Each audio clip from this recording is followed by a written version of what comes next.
So this is sort of a series of videos I've been wanting to do for a long time, really. But for various reasons, I haven't got around to it. We bought this place, when was it? About March 2018. And it had stood empty for about, I don't know, well over 10 years. And we got it ridiculously cheap. It's 250 square metres. We're on the second floor. And it's actually a giant loft conversion. 250 square metres, yeah, so it's huge. And the thing is, if I'm going to make DIY videos about this place, I need to sort of put it in some sort of context, really. So I'll give you the guided tour. Yes, like I say, it was just a big empty loft, and it's been various things. I think it's been a dance studio. I think it was a gym once. Yeah, and it's stood empty for a long time. And now we use it for our main business is a language school. We teach English mainly. This is sort of the master classroom, the big one, classroom 1. Yeah, this is reception, because as well as the language school, there's something else we'll do, which I'll show you in a minute. Long corridor. Whew. This is room 2 that I did a video about a little while ago, about the renovations. This is classroom 3. This is where I work mainly. This had a bit of a facelift a while ago, as you can see. I'm currently in the middle of making booze, but more on that later.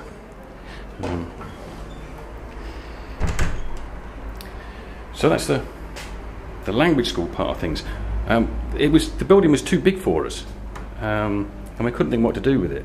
But what we eventually decided to do was make a small guest house. So we built. This was the gents' toilets, but we converted it into a bathroom. This is another sort of toilet, which is like now a utility room, and the guests can come and do their washing. And then round the corner, and it continues. Oh my God! This is a room we sort of keeping it as an emergency classroom, but we haven't done anything with it this year, and it's just not earning us anything. So we're thinking about converting it into another guest room eventually.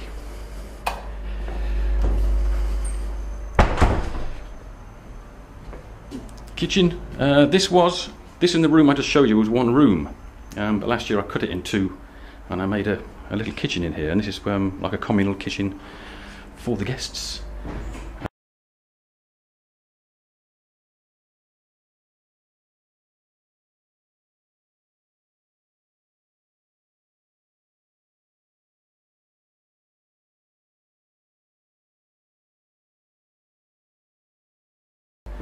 And then we have 2 guest rooms. There's a guest in there at the minute.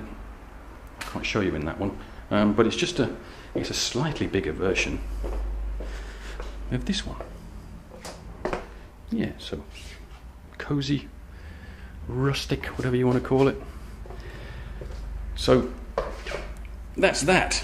And the reception, we've got a receptionist who works full time, and she looks after the language school admin, and she books the guests in and out.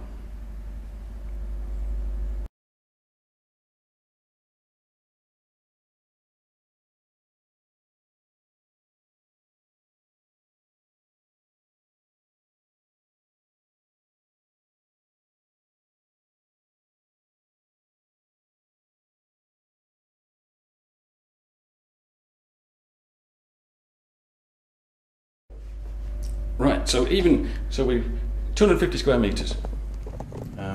So we did the language school, we did these 2 booking.com rooms, and it was still too big. There was still another massive office through this door there, and we thought, what the hell can we do with it?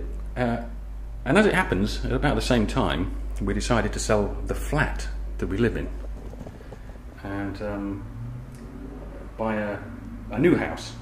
they hadn't been built yet. In fact, they're still building it down the road. Hopefully we can move out of here in about 3 months.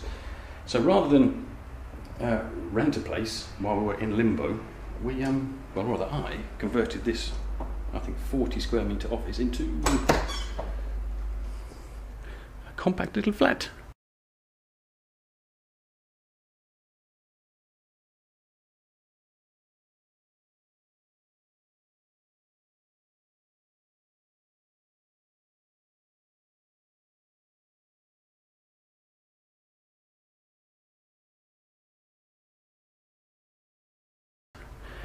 And we've been living here for, oh wow, about nearly 2 years now. But yeah, so another few months and we're out of here. And again, we might just stick this on Airbnb and get people in here. So, a bit of context. So I hope all the other stuff sort of makes sense now. Okay, right.